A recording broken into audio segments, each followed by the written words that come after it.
time to campaign and a time to go. The election is over. This is a new Congress. The American people need us as their elected representatives in this season to put down our partisan swords and pick up bipartisan plowshares. It's time for us to come together, not as Democrats or Republicans, but as Americans, to get things done. তো ভালো লাগে আমার তারে। In that spirit, আমি Jeffries, Hakeem Jeffries, Democratic leader. bipartisan common ground. কথাগুলো শুনে কি সুন্দর। Colleagues in the incoming administration on any issue, whenever and wherever possible, in order to make life better for everyday Americans. For far too long in this country, the cost of living has gone up, but the size of the middle class has come down. Housing costs are too high. Grocery costs are too high. Child care costs are too high. Insurance costs are too high. Utility costs are too high. America is too expensive. There are far too many people in this great country who for decades have been struggling to live paycheck to paycheck. That is not acceptable in the wealthiest country in the history of the world. We need to build an affordable economy for hard-working American taxpayers, and we need to build it now. It's time for us to come together and finally lower the high cost of living in the United States of America once and for all.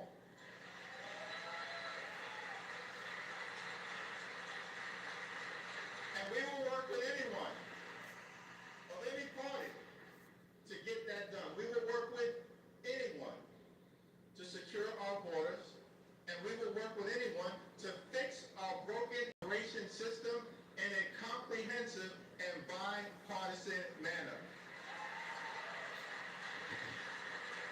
At the same period of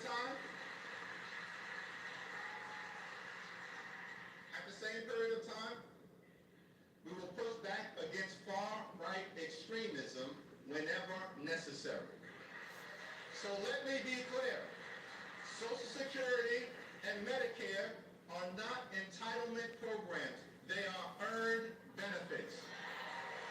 Hard-working American taxpayers pay in to Social Security and Medicare every day, every week, every month, every year throughout their entire adult life. They've earned those benefits, worked hard for those benefits, and deserve those benefits. So as Democrats, our promise to the American people is that we will fight hard to make sure that no one in this town takes away Social Security or Medicare from the American people. Not now, not ever. No Good. Means never.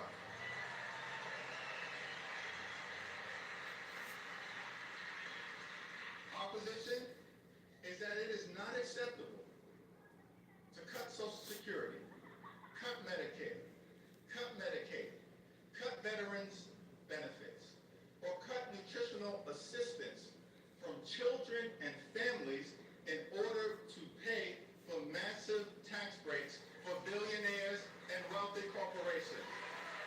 House Democrats will fight hard to protect working class Americans. Good. And the things that matter to them, not the wealthy, the well-off, and the well-connected. Keep your hands off Social Security and Medicare.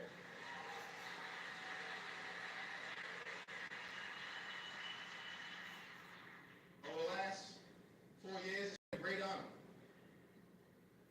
for us to work alongside President Joe Biden and Vice President Kamala Harris, whose administration rescued the economy from a once-in-a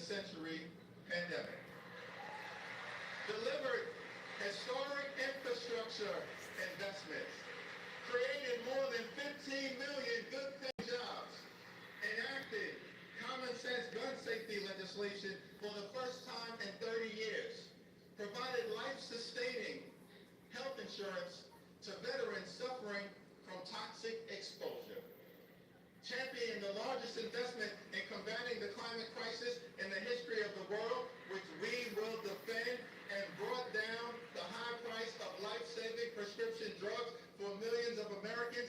Thank you, President Biden and Vice President Harris, for your powerful, principled, and purposeful public service. Thank you.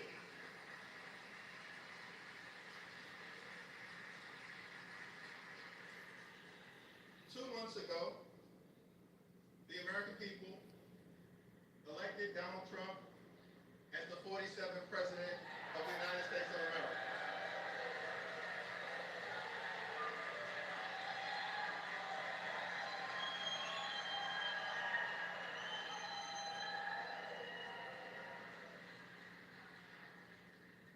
Thank you for that very generous applause. It's okay. There are no election deniers on our side of the aisle. See, one should love America. One should love America when you win and when you lose. That's the patriotic thing to do, and that's the America that House Democrats will fight hard to preserve because we love this country. America is bigger than any one campaign, any one election, or any one individual. America, the land of the free and the home of the brave. Let us never forget that our country is free, not simply because we are strong. America is strong because we are free. That freedom is now under assault. There are some in this country who apparently believe that the freedom of economic opportunity that made them wealthy should not apply to everyone else. Our message to that crowd is simple. Democrats will never abandon the long walk toward freedom. We will fight hard to defend the freedom of opportunity that makes the American dream possible. We will fight hard for the freedom to vote and to fight for a government of the people, by the people, and for the people. We will fight for the freedom to organize and join a union of your choice. We will fight to defend the free enterprise system, but work hard to make sure that it actually works for working class Americans. And we will always defend a woman's freedom to make her own reproductive health care decisions. America promises one nation under God, indivisible, with liberty and justice for all. That's the America House Democrats will fight hard to preserve. God bless you. God bless the House of Representatives. May God continue to bless the United States of America.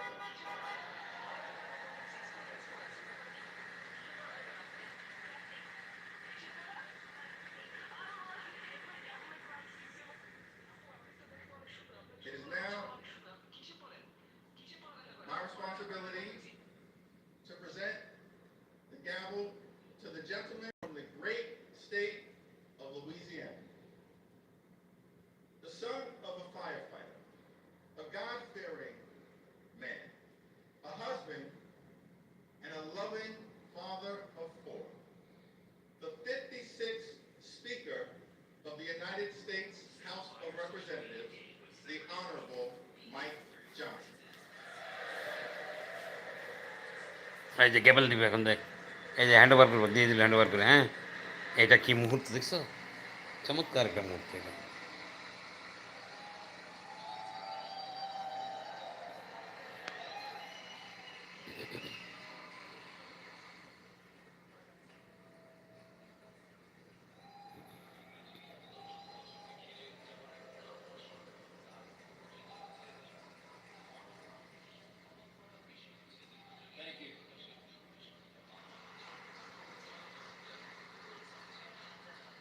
so much. Thank you, Leader Jeffries, all of our treasured colleagues here in the House. I'm grateful for this nomination. I'm grateful for this election, for the confidence this chamber has placed in me. It is the great honor of my life to serve this body with all of you. Of course, these are difficult days in our home state of Louisiana, where I come from. We all know about the terrorist attack in New Orleans, and it's really shaken our state. People are reeling from that attack.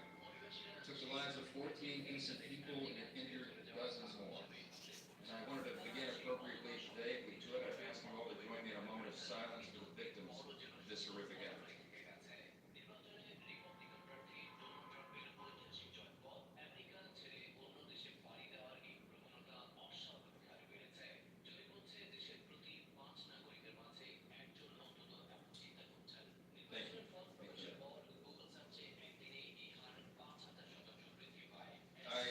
I believe in giving honor where honor is due, and all of us do well to honor our spouses. My wife happens to be here this time. She didn't make it last time. It happened a little sudden. Kelly, would you stand up here in the gallery? Thank you.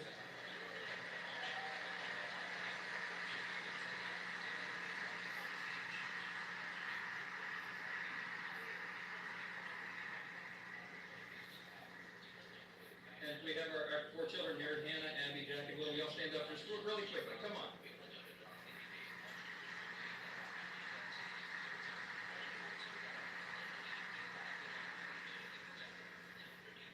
I wanted to do that. All of us recognize that there are no perks to being a congressman's kid, right? It's all sacrifice.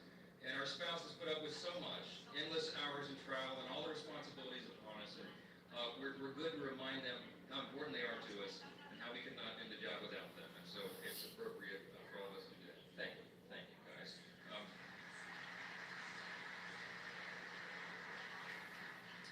This is a momentous time in the history of our nation. It really is. And as members of the 119th Congress, we are stewards of the great American Revolution that began almost exactly now 250 years ago, 1775 and 1776. It will fall at the time of this Congress, the great anniversary. And in these 2.5 centuries, we've been reminded repeatedly that freedom is never free. And we have stood tall as the greatest nation on the face of the earth. It is without debate. We are the freest, most powerful, most benevolent nation that has ever been in the history of the world. It's not by happenstance.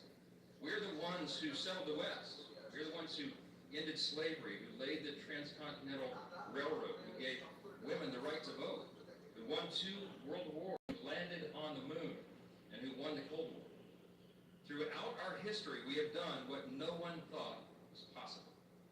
And still, at 250 years old, our nation is actually a young nation. This past fall, I had an opportunity to go to the G7 speakers meeting, which was held in Italy. It's the only international trip I took as speaker over the last 14 months because I didn't have time to do it. But it was a quick 3-day jaunt, and met with my colleagues, the speakers of the other parliaments, the great governments around the world.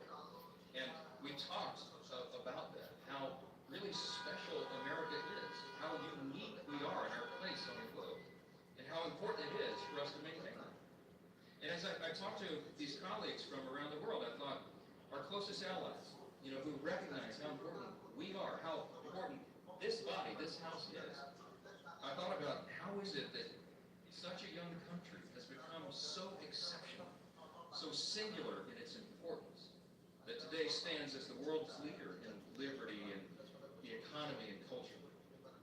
100 years ago, President Calvin Coolidge answered that very question in his inaugural address. It was March of 100 years ago, exactly almost. He said this: "We best serve our own country and most successfully discharge our obligations to humanity by continuing to be openly and candidly, intensely and scrupulously American."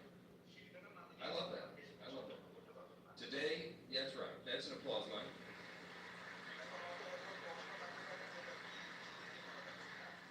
Today, my friends, our nation is the envy of the world. Why?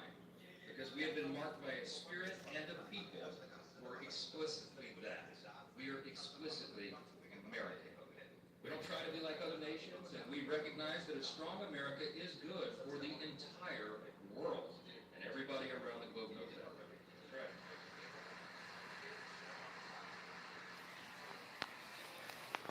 We also recognize that the core principles that made America what we are must still be preserved today. The principles, I call them the 7 core principles of American conservatism, but it's really the 7 core principles.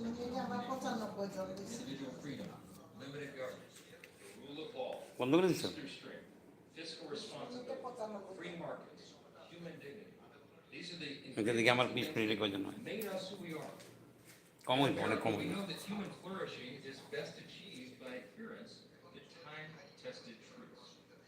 We can list a number of those simple truths. Here's a couple. It's better to give a hand up than a hand out. That innovation thrives when bureaucracy dies.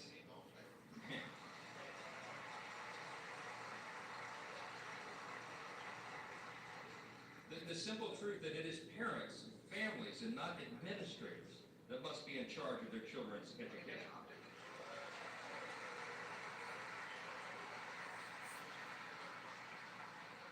The path of prosperity has long been paved with policies that put America and Americans first.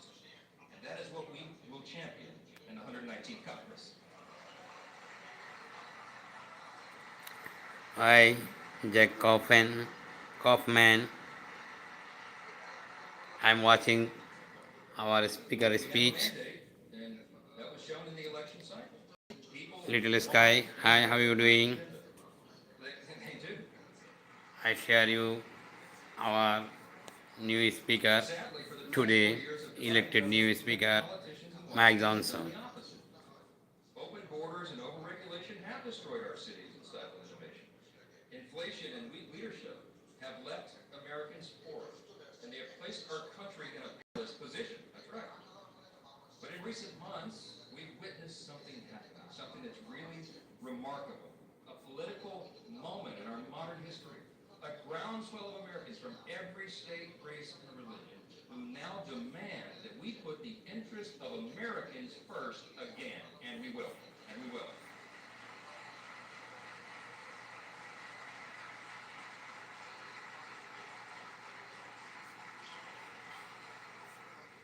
This is a powerful new coalition of our country. It's a coalition that insists that we purge the policies of America last and we bury them in the graveyard of history's mistakes, because it was a big mistake.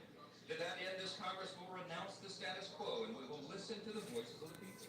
We will act quickly and we will start by defending our nation's borders. That's the number 1 priority. Yes.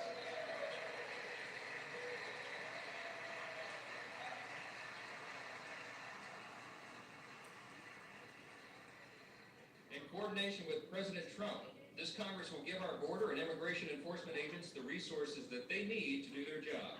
We will secure the border, we will deport dangerous, criminal, illegal aliens, and finally finish building the border wall.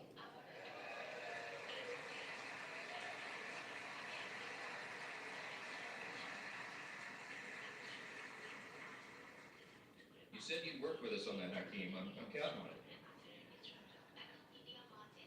After 4 years of high inflation, we have a big agenda. We have a lot to do, and we can do it in a bipartisan fashion. We can fight high inflation, and we must. We'll give relief to Americans, and we'll extend the Trump tax cuts.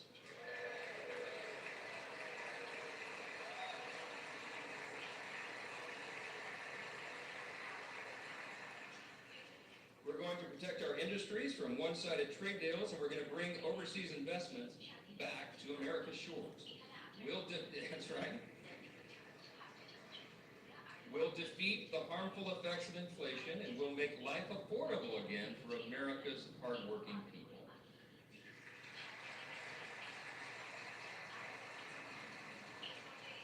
As leaders of a nation with vast natural resources that God has blessed us with, it is our duty to restore America's energy dominance. And that's what we'll do.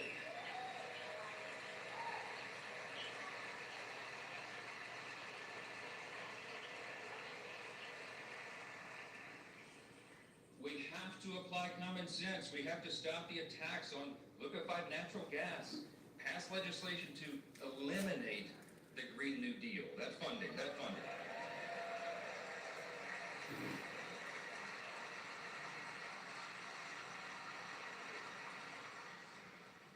We're going to expedite new drilling permits. We're going to save the jobs of our auto manufacturers, and we're going to do that by ending the ridiculous EV mandates.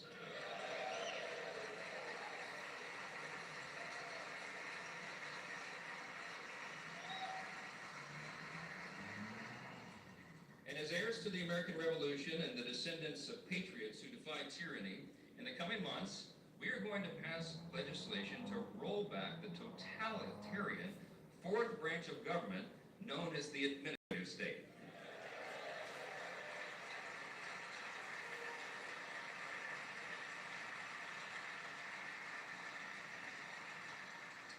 We're going to drastically cut back the size and scope of government. We're going to return the power back to the people. And in coordination with President Trump and his administration, we are going to create a leaner, faster, and more efficient federal workforce. We need to do that. Our people do not deserve to be ruled by millions of bureaucrats they've never voted for, never met, and can never hold accountable. They deserve a government that is led by those they've elected to lead. And that is how Article 1 is supposed to work. That was the idea of the Congress. And we will return to that principle. The American people have called on us to reject business as usual and throw out the status quo. We must and we will heed their call.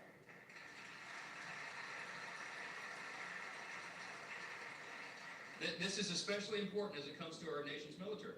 For too long, the Washington establishment has sought to appease and accommodate our nation's adversaries. They've tried to replace our military warriors with social justice warriors. It does not work. And while we're still the most powerful fighting force in the history of the world, by God's grace, the same establishment has eroded the capacities of our Army and Navy and diminished the readiness of our Air Force. We have to put an end to this madness.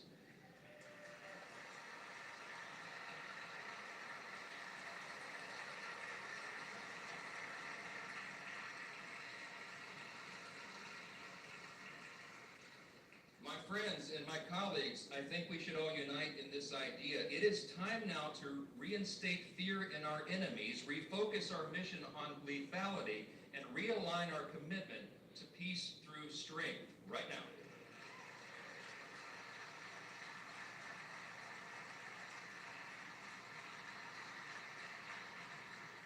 We have to prioritize the things that matter most. We have to make adequate investments in defense.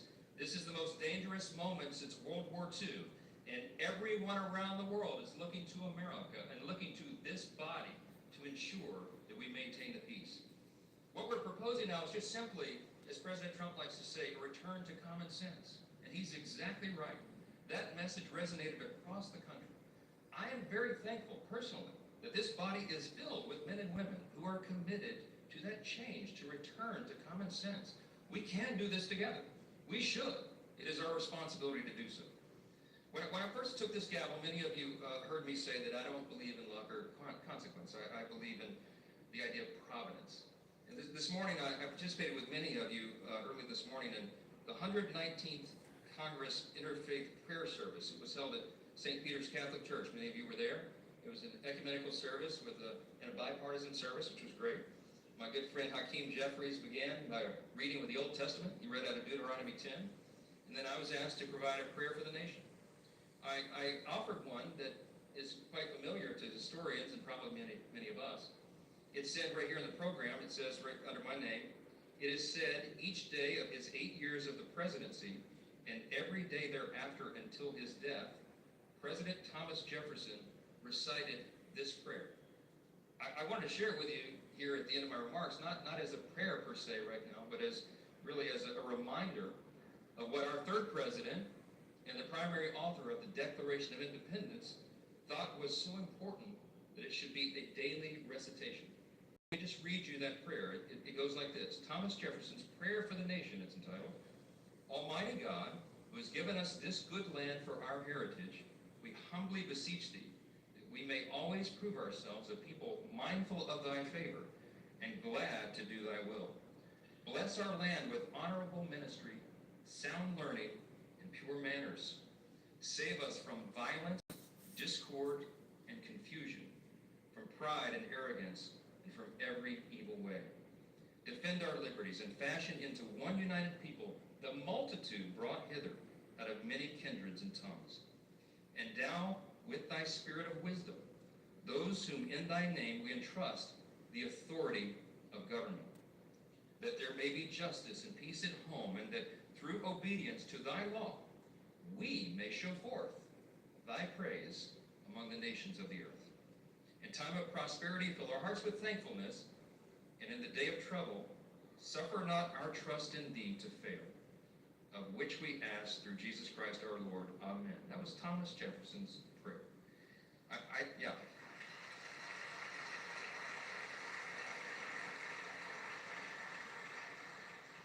Suffer not our trust in thee to fail. We will not fail. We cannot fail. We are all in this together. Our nation is counting on us to band together and solve these problems and get this done. I've said before that I believe God has elevated each one of you, as is my belief, to your positions of leadership. And it's an act of providence that you've all been placed in your specific roles in this specific moment at this historic time, at the 250-year inflection point of the greatest nation in the history of the world. It is no small thing. We're also witnesses to the providence that spared our incoming president, President Trump, from the assassin's bullet, remarkable as that was, and to the new coalition of Americans that has risen from every creed, color, and cul-de-sac who want us to put America first. Our people are asking for a thriving economy and a rebuilt middle class and strong borders and a strong military, and we can deliver that. See, these objectives and these aims don't have an R or a D behind them. They have a USA. That's what we're about.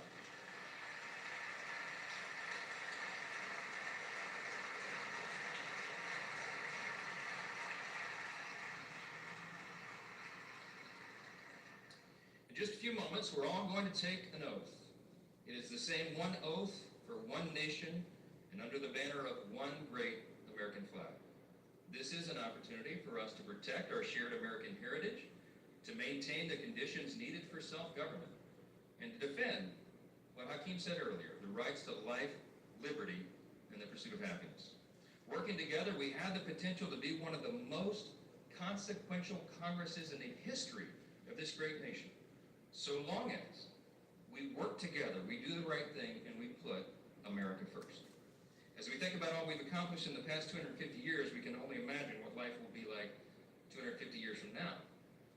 Whatever the future may look like, if we do our jobs now, we can help ensure that our civic virtues will endure, that this nation will still be an example to all the world for its greatness and its example of self-government, and that in spite of our great challenges and even our disagreements and our healthy debates, this extraordinary institution, the People's House, will still be standing strong.